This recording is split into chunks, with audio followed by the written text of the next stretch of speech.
Solidarity forever for the union, make us strong. In a bid to register their displeasure, members of the Health Services Workers Union of the Trade Union Congress in one of Ghana's finest hospitals, the Korle Bu Teaching Hospital, were on Wednesday clad in red bands to protest the unfair treatment being meted out to them.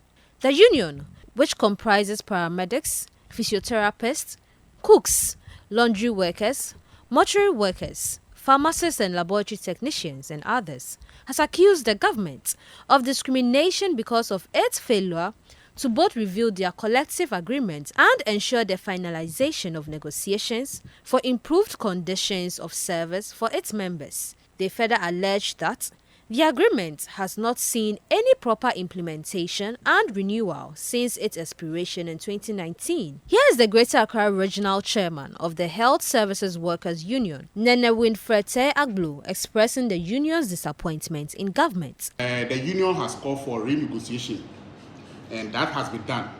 But at the end of the day, what we are expecting is that the negotiation has to be completed or concluded. Government, what we realize for the past 2 meetings that we have with government, we realize that government is trying to play a lackadaisical attitude because it was looking at the financial wage that is going to have what we are demanding is going to have an impact on the financial wage.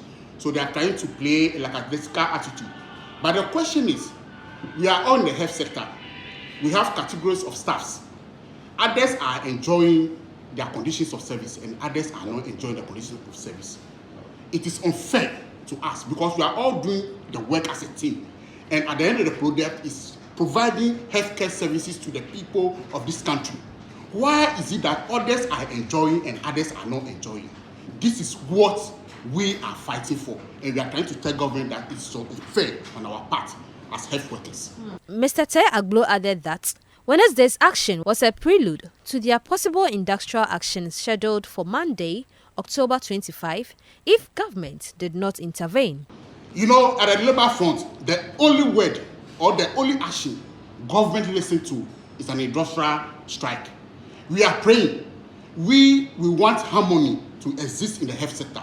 But should government doesn't listen to us, I promise you, by next week, we are going to lay down our tools and then we'll sit down and we'll see whether the health sector can drive or will not drive on. The Fair Wages and Salary Commission pleaded with the aggrieved members of the union to give government ample time because of ongoing negotiations.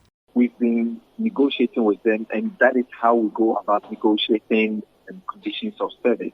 I want to believe that they are going on strike is not as a result of a delayed process, because a delayed process means government will be dragging its feet, but that's not the point. Government is at the table, and both parties have not declared a deadlock. There is no stalemate in the discussions. At the central beginning, they indicated that they were going to their members and revert to government with the position. So that is what we've been on standby on. That is the only process through which we go to arrive at the final conditions of service. So more or less, this strike is uncalled for. The way that the negotiations go is such that you bring a proposal, the other party also brings a counter proposal. It's like haggling in the market, and then we jaw on it until we come to a final conclusion. You know, health services workers are very, very important to the government. It is something we take very, very seriously. But as I said, we are at the table, and that's the conduct of negotiations. Oh,